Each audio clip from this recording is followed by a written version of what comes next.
Hello, my name is Kelly Mena, and I'm a staff reporter for Kings County Politics. I have today Ruth Morrison, and as well as my co-host Stephen Witt, creator and founder of Kings County Politics. Today we'll be talking about Equal Pay Day, and also... And we're going to be interviewing the incomparable Ruth Morrison, a great history. Thank you, you're so kind. So Ruth, tell us a little bit about your history in Brooklyn and kind of how you got started in the TV news business. Oh, I don't know if we have all day for that. My history in Brooklyn. But yeah, I was born and raised in Brooklyn, went to public schools here in Brooklyn. And my start in politics happened when I was about in middle school because my mom was very active in the local politics and I used to follow her around. So, where'd you go to middle school? Oh my God, I went to so many schools. It's incredible. Middle school actually was junior high school, 210, which is the border of Crown Heights and Ocean Hill, and then I also did my last year in middle school at junior high school 35, which is Decatur Junior High in Bed-Stuy. Now, Ruth, real quick, I go back with Ruth. I had met Ruth when she was the communications director for the former Congressman Ed Towns. And I think the first time we met was at dinner in Washington. Or was it a different time? You know what? I keep going over in my head. When did we meet? Maybe was it Washington when we met? Maybe.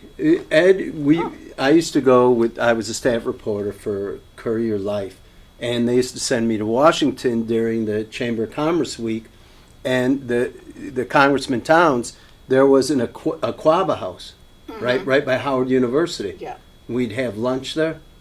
You remember that? Yeah, I do remember. But what I remember about Ruth is she loved literature, and she's gone on. She has she has her own TV show. Mm-hmm. There isn't anybody more Brooklyn than Ruth. So, growing up in where you grew up, how do you see Brooklyn is changing? Oh my God, it is absolutely changing. It's really kind of interesting because you're right. I'm Brooklyn. I'm all Brooklyn. BK all day, every day. Okay, and initially I was saying, wow, this is really going to be great for Brooklyn to see all this development. Being more than this kind of like sleepy borough outside of Manhattan. But now when I see what we have, I'm a little bit, not angst, but a little uncomfortable, I guess may be the right word, because it just doesn't remind me of home anymore, if I can make that analogy. No, of course. Well, when you were a little kid, do you remember, were you allowed to go on the street and go down the store to the candy store? Did your mom ever let you out? Oh, we were on a short leash. We went to school and church, and during the week we didn't go outside to play. Everything was all about homework and school. And then on the weekends so now we can go outside. Mm-hmm. Oh, forget it. There was work to be done in the house. Mm-hmm. So all day, all right, I'm done. I want to go out. No, you have to do that. I mean, it was like, that's not mine. Well, no, since you're done, you do it. So it was like all of this work. Now that I'm an adult looking back, or even though then even as a kid, I really thought that was what was going on. I'm sure it was. My mom, who basically, raised us for the most part. Mm-hmm. No, we did not go outside just to play. If we went out, we were going somewhere. Right, always going somewhere, doing something. Right, exactly. And what is the number one thing you think has evolved over time since you've been here for so long that you've noticed about Brooklyn that might be something that you said you feel kind of reservations towards Brooklyn now? What is something that you kind of nostalgia for you from back when you were young? Well, you know what I think, if you think about it, like downtown Brooklyn, mm-hmm. It used to be like the shopping center. There's still, shopping. But now we have this skyline, and that to me is a little bit imposing, just a tad bit. Mm-hmm. I'm sure, I'm not the one that, I'm not resistant to change, because for me, with change comes opportunity. So I'm never the one to say, no, I don't like that, just because it's change. No, because I see opportunity in almost everything. So, but there is, it wasn't here before. And it's interesting. I used to say a few years back that at some point we're going to say this was Brooklyn before the Barclays Center and Brooklyn after the Barclays Center. Everybody says that. Yeah. It's so funny. We were walking into the studio today, and I mentioned to Steve, there's this huge high-rise right in front of the Brick Studios building. I'm not sure what it's being called, but it's massive, and it's just towers over everything. And it's new, and it's shiny, and it's just, like, so literally imposing when you stand up against it. You're like, what? All these other buildings are here, but this massive one just stands out in front of all of them. Yeah. And it's $3,000 a month rent. I don't know. For a studio. Yeah, for a studio. And I'm thinking, who's going to live here? Exactly. Who lives here? For a studio. Oh, my God. That's a huge thing in Brooklyn right now. I'm covering a couple of local races, and one of the biggest things right now is shelters coming into Crown Heights. The Bedford Union Armory fight is intense right now. Oh, very intense. What do you think about the housing crisis, affordability right now? Is that... Well, I'm going to speak from the perspective of a landlord. Right. Okay. Or I shouldn't say landlord. I don't like that term really, but people use it, But as an owner of a building, we are rent to people. How big is the building? It's just three of us. Okay, family, 3 unit. Yeah, 3 units. And what I can say is that when I put one unit up for rents, because my tenant, who had been there for 10 years, people stay with me for a long time because I'm really a good landlord. So the number of calls that came in was incredible. And even though that apartment was rented on now about 8 months ago, I am still getting calls from people to see if if that apartment is still available, or do I have something else. And then it was one guy, every time somebody would call, I found myself counseling them, and how they should go about their search. And don't forget to go online and sign up for the city's affordable housing. Oh, yeah, the lottery. Right. Oh, I've done that. And one guy said his name has been on more than 100 lists, and he never received a phone call. And I said, you know what? You need to be talking to somebody about that, because that to me, the odds, what's the odds, the probability of being on that lottery 100 times and no one has called you for anything? At some point, if you're not eligible and you put your name into something, somebody, I don't know, maybe it's just too many people to contact, but it just seems to me to be on a list like that for over 100 units and separate building properties, and no one has called you. That's crazy. And then another woman called. She lives in like Flatbush, and in one of those apartment buildings, and she's on the top floor and she's breathing in like smoke from the incinerator. The stories that I heard, it's just heartbreaking with the number of people who are just not living in appropriate housing, and also for those who can't find some place to live that's affordable. And I don't know what the answer is per se. We just need more affordable housing, and maybe 80-20 is not enough. Maybe it should be 65-35 or 60-40 or something, but it's just not enough. Well, it's funny. I was thinking of moving. Me and my sister live together in Brooklyn, and we have a really nice apartment. It's not that expensive, but we also have a really great landlord as well. And I was telling her just the other day, let's move. And she's like, there is no way I'm moving. We have such a great deal. It's so nice here. If we move anywhere else, it's just gonna be unaffordable for us eventually. And I was like, you're so right. We have such a great deal right now. And then to say it, gentrification is coming into our neighborhood. So in a couple of years, we're going to be living in a neighborhood everybody wants to live in. So I thought, she's right. I'm just going to ride out the wave. Yeah. Because actually, my house, I live in East New York. And I was a pioneer moving into East New York. Although I did live in East New York because I was in Starrett City first. But, the Starrett City management never really associated itself with being in East New York, but because I was there before Starrett City, I knew that it was East New York. So I didn't mind moving more into central part of East New York. And I live on a really great block. And I'm actually glad that I purchased it, because now with the de Blasio plan, East New York is one of the first communities that he's planning to redevelop. The inclusionary And housing. oh my God, I can't tell you how many calls I get from speculators. Really? Yes. They're trying to bust you out of there, aren't Exactly. they? They're trying to buy you Are you out. sure you don't want to sell? No, I do not. I have a theory that part of the reason crime is down so much is the poor people aren't here anymore. And everybody's taking like, oh, we're doing a great job driving crime down. No, you've driving just people driven a out. lot of people out of the city that can't afford to live here anymore. Exactly. That's part of it, you know. But the other part is that, you know, the city is really doing a good job, you know, I should say, you know, with the police department. You know, I always said, you know, when the whole issue was stop and frisk, we didn't really need stop and frisk. You know, the city, New York City Police Department prides itself on being the best police force in the country. And, you know, there's smart people that work there.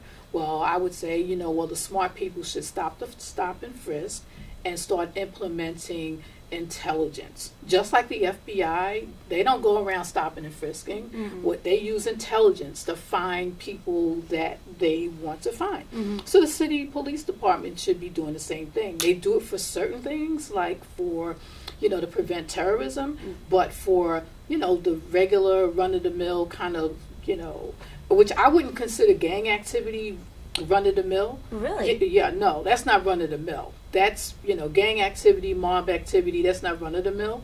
They should be using intelligence to find and the people and arrest them, you know, as they should be.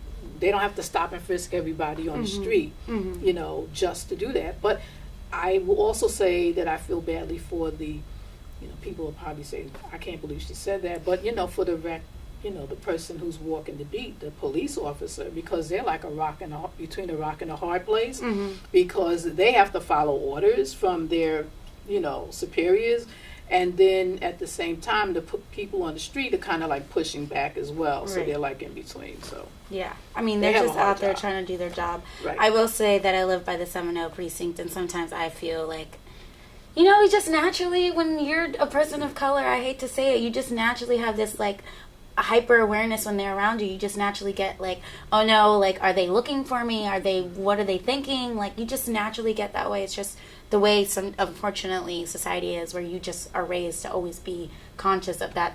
Police are there. They might be looking out for you. Just be aware. And that just happens. yeah, well, you know what I would say for me as a person of color, being an African American, being a black woman, I am conscious of everybody.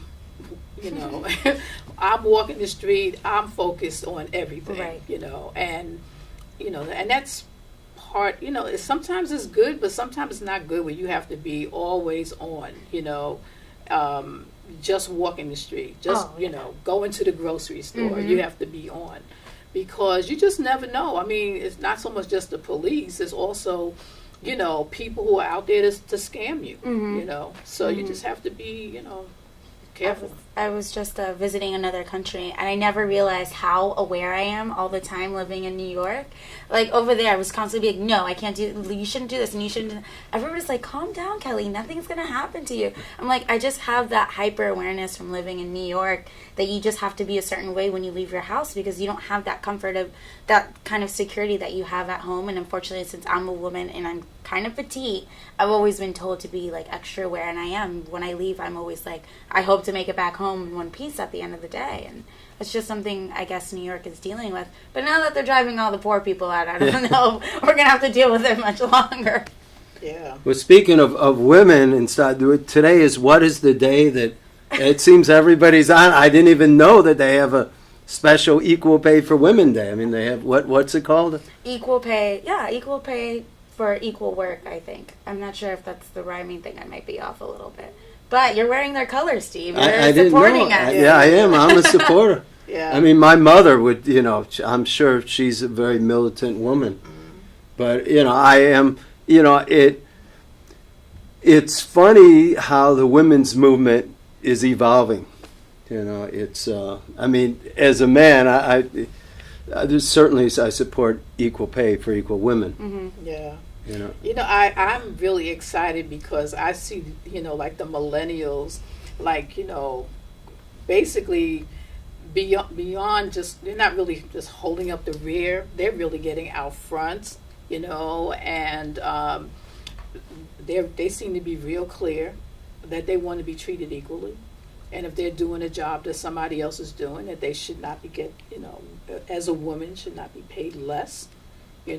And as I was saying to you guys off, before we started, that the fact that we're arguing over this, to me, is absolutely ludicrous.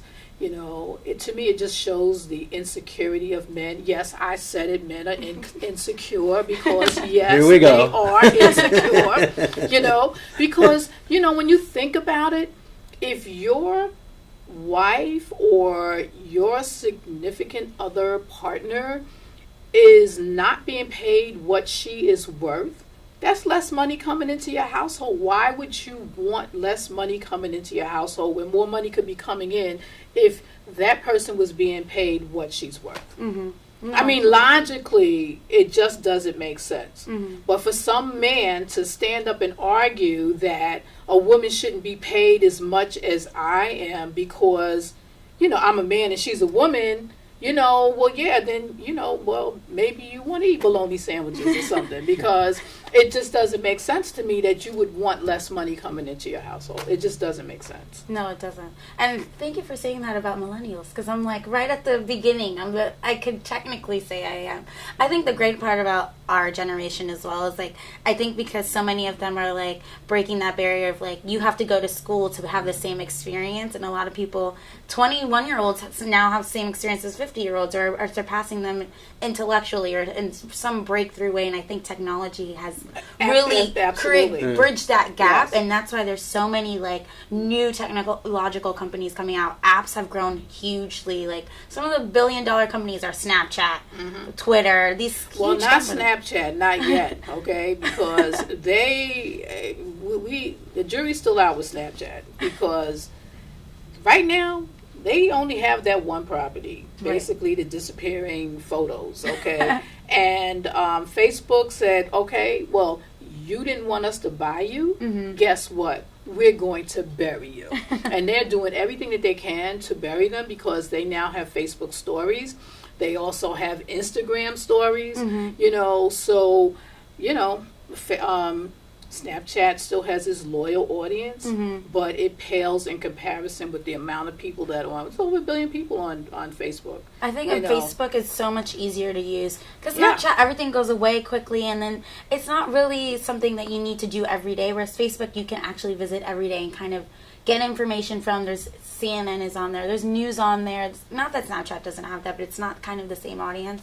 But yeah, I think millennials are doing great. They're bridging all those gaps now. Well, just to put not that they did, but they didn't vote. They didn't come out and vote this year. I will say that they were not for Hillary Clinton. Well, there's a couple of things that I have to. They don't understand politics. That's the thing. And that's what really happened. Yes. And they don't understand when they read Facebook, like my own kids. They don't understand where news comes from, the source. Right. And there's a lot of like preaching to the converted. If you feel a certain way, you can find stuff on Facebook that will affirm how you feel, and then you're going to post it, this is the truth. And a lot of the stories I see on Facebook are just affirmations on how people feel. And I think that could be dangerous. And the other thing, I read an article today with the millennials, particularly in the tech valley, is there's this bro culture, like the head of Uber, and they're taking advantage of middle-aged and elder people around my age with Uber drivers, and it's like they raised all this money, and the only people they hire are like bros. It's a bro culture, and I admit that a lot of white men my age kind of run the country, but there's also a lot of white men my age that are taking layoffs, and they're like 50 and they're put out the pasture. They're not women. They're not people of color. They're not. They're kind of like, I don't want to defend white people, but there's a lot of marginal white people now. Oh, there's a whole lot of them. They all voted for Donald Trump. I was just about to say that. You took I the did, words right out of my mouth.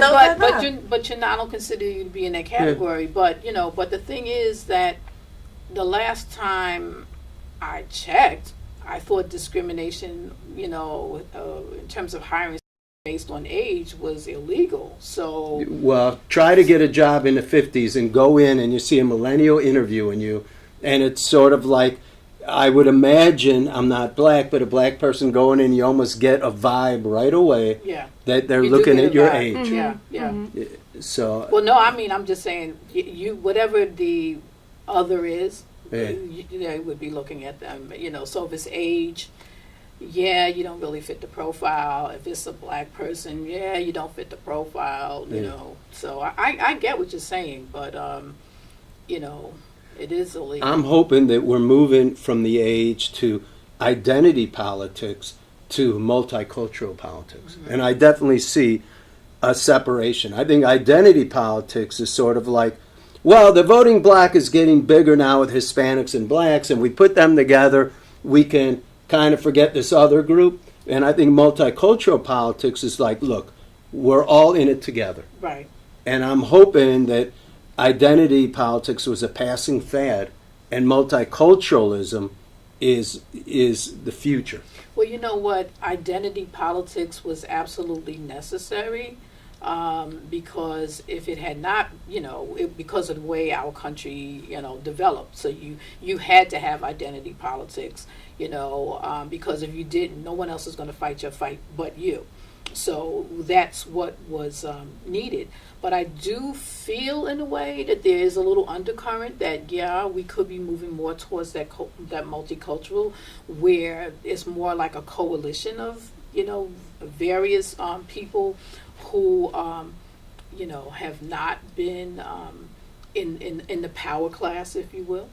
And they don't, and many of the people have not grown up with the notion that because somebody is, Latino, or because somebody's black, or because somebody's a woman, that they should be treated less than.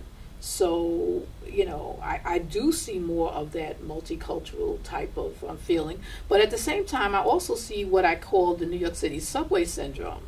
Well, at rush hour, where I'm on the train now and you're not. So too bad that you can't get on, And so therefore, we do have a lot of folks who are in that same category, because really to me it was like kind of like distressing, where I would see people Hispanics who are living here, been living here for generations, and now that there are other people who are coming from Ecuador or Colombia, Colombia. Talk about your experience as now we have a Latino.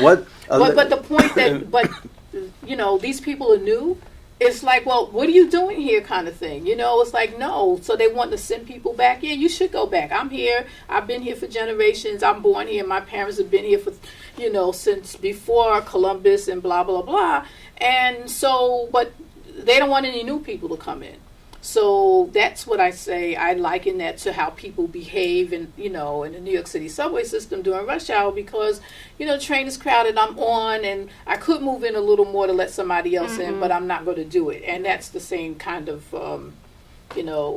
behavior that I see. That's a great term, New York City subway syndrome. It is so true. I see it all the time. It drives me insane. Yeah. But I was going to say, immigrant-wise, I haven't necessarily seen anybody in my family act that way, but I've totally seen people who've been here for a while, and now that there are more people coming and the immigrant issue is becoming something of a thing, especially with our 45th president right now, I think it's totally that thing. Like, if anybody should have entitlement, I was here first. You're crowding the space, like, you don't get it. You missed the train, basically. Like, you were too late. You should have jumped on earlier or stopped earlier, to go on with the analogy. But I am a first generation, and my parents came here a very long time ago, so I don't know anybody in that way. I don't feel that way, but it's totally happening. And even other countries, or some family members are now, even to like bring other family members, you have to sponsor people and all that. They're now becoming more reluctant to do that, because they're like, is that going to stop me from being able to stay in this country. And it's kind of like, well, I told you to come 5 years ago and you chose not to come, or I told you to come 10 years ago and you chose not to come, and you've just missed the boat. And it's kind of sad that people are now like not willing to help out each other when we're all the same people, which is what I tell people. We're all immigrants. I'm curious though, for Latino or Hispanic, does it matter which to say? Well, I'm just going to say, as someone who studied, Spanish language and culture, it's my,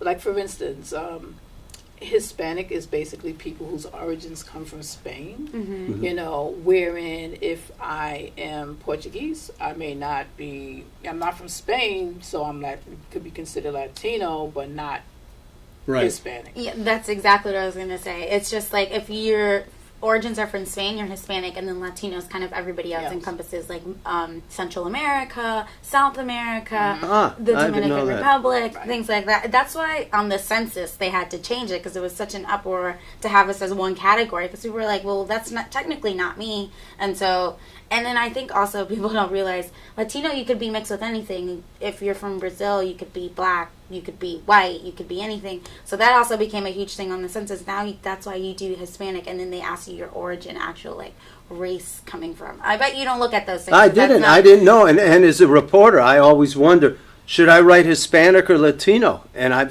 now I know. Yeah. Because I didn't know. But yeah. I am curious though that the Latino culture is really beginning to dominate number-wise. Oh yeah. Is there like, how do you see America Latinoisming?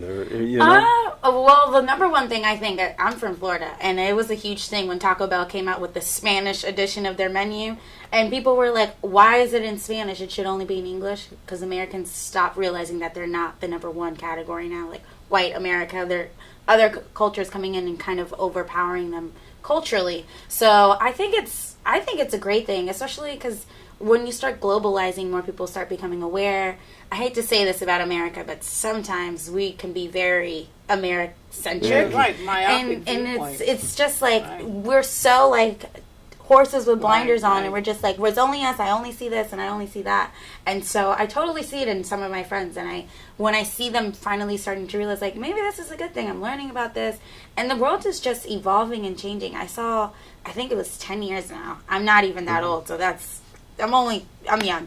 So 10 years ago, maybe when I was 15 or 16, I saw a Time magazine, the cover was like a light-skinned woman, kind of brown, with like brownish hair. I don't know if you guys saw it. It was like, this is what the world's going to look like in 2025. Everybody's going to be mixed. Like, there's not going to be like, there's not going to be able to be like, okay, all these people are white, all these people are African American, all these people are Hispanic, all these people are Latino. Everybody's going to be so mixed by then that it's almost going to be like, we're all one people. We kind of similar origins, but we're not separated in any type of way. And I've always thought that article is really interesting. Well, you know what, and that's what the founders of this country was afraid of. And that is the reason why there were laws against, white people and black people marrying each other, because they just did not want to see that happen. And unfortunately, it's too bad.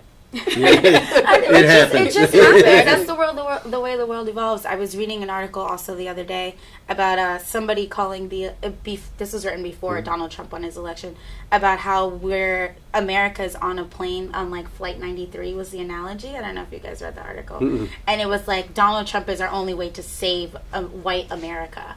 Was like, we're being, as a white male American, we're like hijacking the plane, which is America, and we're trying to like bring it down and destroy them. And then Donald Trump is here to bring back white males and put them back on the top of the food chain. Even though you're right. I mean, I'm sorry.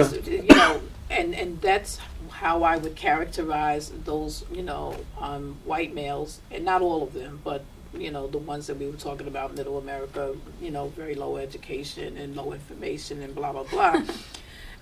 They were looking at Donald Trump to be a savior. He is their savior. And unfortunately, it's just too bad because he's not much of a savior. He's not their savior. He was ready to take away their health care that they thought was, oh yeah, get rid of Obamacare, but yet they, because for them it's the Affordable Care Act, right?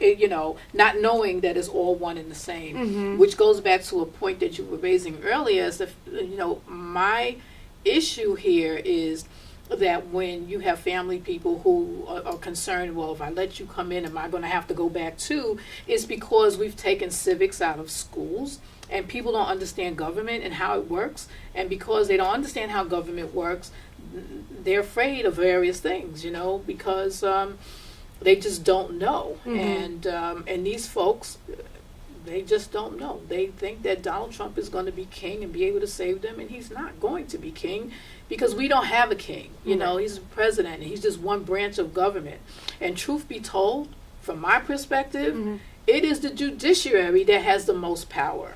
The Supreme Court trumps everybody because when the Supreme Court speaks, the Congress, generally speaking, can't get its act together to fix the law to override what was done at the Supreme Court. So we wind up living with whatever they say is the law. I agree. I just want to say that while I defend white people of my own age, I do recognize that white supremacy is it's an ongoing evil part of America. Yeah, it is. I mean, just this last week they killed a man just for the color of his skin. Oh yeah. So I can't defend that.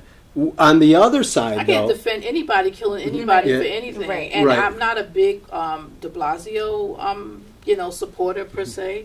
He's been okay, not great, okay. But he said something the other day about, at the funeral of that man, is that shame on the media and everybody else who has just basically, oh, that's too bad, and kept going on with their lives. When other things have happened and it becomes the news story for a week, and it's like, and that's the reason why there's the growing group of Black Lives Matter. Because, everybody's life matters, but this is an example of why Black Lives Matter, because nobody cares at the fact that this man was killed. Oh, too bad, I'm sorry, and then they go on with their lives. Well, for what it's worth, Mayor de Blasio didn't say anything until people like Kings County Politics wrote an editorial. Okay. He glossed over it. Yeah, well, he thank waited you to for the correction. funeral to all of a sudden care. So he himself wasn't. But he amplified it, being right. there. Right. Like, even though it was late. better late than never. Better Right, late exactly. than never. He is But the other thing that I want to point out, being somebody from Chicago and went to school at Southern Illinois in the Midwest, I saw a thing on Saturday Night Live and Dave Chappelle about, there's a lot of movement on political correctness, and Californians and New Yorkers do have this kind of style, like, if they could only see the way we see it. And there's this great middle America that only supports Trump. The truth is, did the Democrats have a message that resonated in Wisconsin? Exactly. That resonated in Michigan? That resonated? I don't think these people are necessarily Trump supporters. I think that there is like a California, New York kind of, we live in a bubble, and you should know what progressive politics is. And I don't think to bring that message to middle America, people are turned off by that. And you're absolutely right, and I wholeheartedly agree with you, because when I learned, probably it was election night, that, the Clinton campaign really did not go into Wisconsin, did not go into Michigan, did not go into Ohio and campaign hard like, Barack Obama did, 8 and then 4 years, ago. Donald Trump went to Flint, Michigan. Hillary didn't even go there. Exactly. With these people there whose water has been poisoned, you know what? And so from my point of view, when I, learned that, I was okay, you didn't deserve to win. Right. I'm sad, that we have, a clown for a president. Yes, I did say he is a clown for a president. Yes, all right. I agree. I do too. I'm sad that we have one, but the fact of the matter is, you don't get an anointed president. You have to work for every vote, and particularly when you saw that the Bernie Sanders people were still like unsure. Exactly. Yeah. You mean I got to vote for her? You know, it was her duty to go out and explain to those, his supporters that this is the reason why you should be voting for me and not staying home. And she didn't do that. No. So I'm agreeing with you. I think also, speaking to that Anointed, I think she thought, well, nobody's going to vote for a buffoon and a clown. Like, I don't need to do work there because these people I'm going to assume that they know that he's a dumb idiot. Yes, I said an idiot. And they're not going to vote for him. But what she wasn't thinking is you also have to relate to people. You have to come in and be like, I understand your struggle. I understand your concern. And I'm listening. I'm going to try my best to help. Right. If you don't do that, then people are going to be like, well, I'm not just going to give you my vote now. Because you can't just assume I'm just going to give you anything. You know? Exactly. And that's what she didn't do. I know that she was aware of those issues. She should have gone harder in those areas. And being a millennial, talking to a lot of people who were Bernie Sanders supporters, the number one problem they had with her was the same thing. She just assumed she's going to get our votes because we're Democratic and we're progressive, so we're just going to keep on voting blue. But it just doesn't work that way. Yeah, if you're a Democrat and you lose Wisconsin, that says something. That says something to the Michigan party. And Michigan that got bailed out in 2008 when we had the financial crisis. I mean, when I saw that Michigan went to Donald Trump, I was like, okay, something's up here. Yeah. Now, I will also say that perhaps he had a little bit of help, and we won't know until there is an investigation to find out, to what extent that the, Russia was involved in our politics,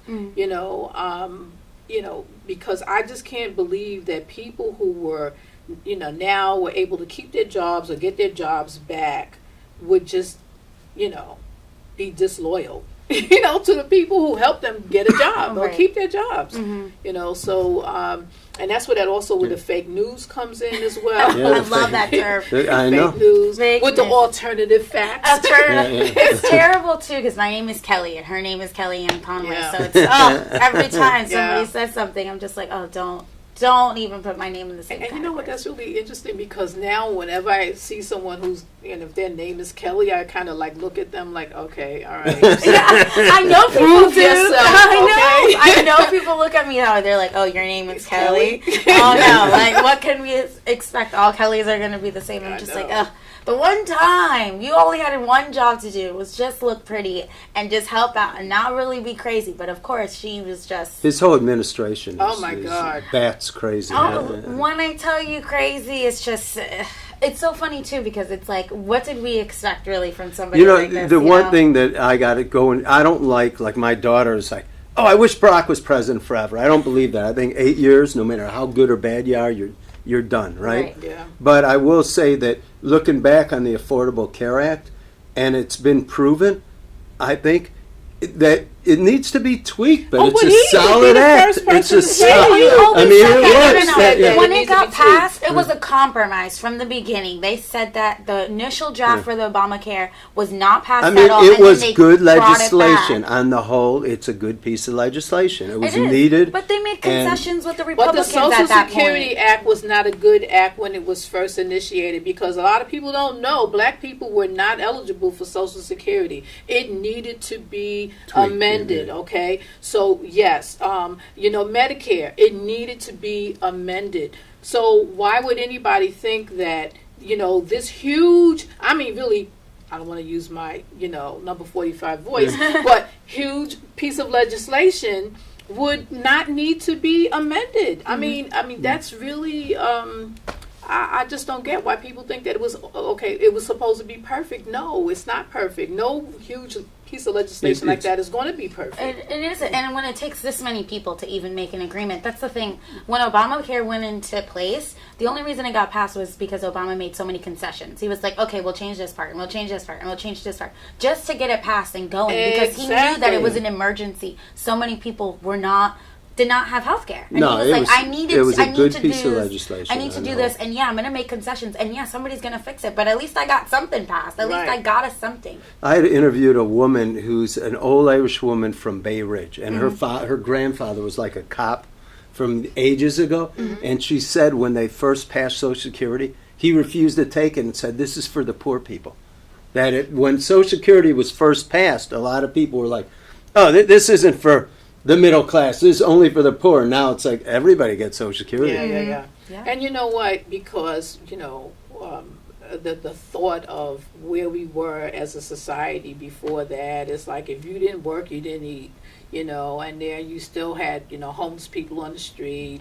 And, and there was a period of time where the homeless people, we didn't have as many homeless people. We didn't have as many hungry people, because we somehow came together as a country to provide for people who cannot provide for themselves at the highest levels. So, but it also, we've grown as a society where, you are either poor, you're rich, and if you're in the middle, you're paying for everything. Yeah. You're Yeah. being squeezed at both ends Yeah. because you're taking care of everybody. Yep. So on that note, I would like to thank you, Ruth, very much Yes. for coming on our initial Kings County Politics Yeah, podcast. first You're one. awesome. Thank you you. Love so you. much for Always your love you, time. Ruth. Thank you. And Kelly, thanks Oh, to you. yeah. Any final words? Oh Kelly's yeah, the next main week host. hopefully we'll have Councilwoman Lori Cumbo. We'll be talking to her about her history in Brooklyn, kind of how she got started in politics, and a little bit about what's going on in her council district. Excellent.